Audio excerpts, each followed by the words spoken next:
And I'm a little bit of a train buff as well, and a history buff.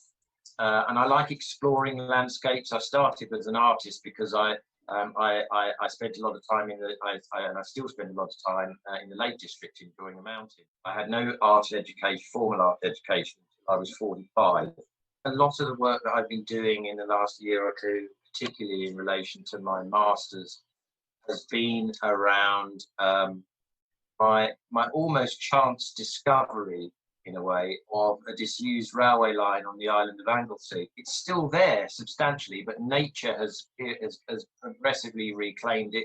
Much of the infrastructure is there, and it's sort of on the cusp of disappearing. And that for me was really interesting because it wasn't just an old relic. It had this interesting potential future, and it seemed to be at this kind of really interesting and delicate junction point.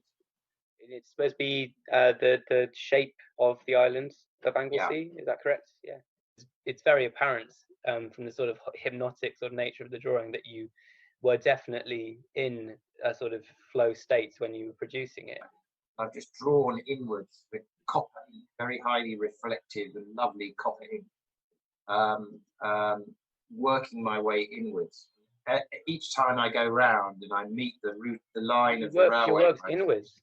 That's really interesting. I assumed you would have gone outwards in this sort of inwards. Oh, okay. What I've done is I've imagined the route of the railway line across the island of Anglesey as a kind of absence or a silence.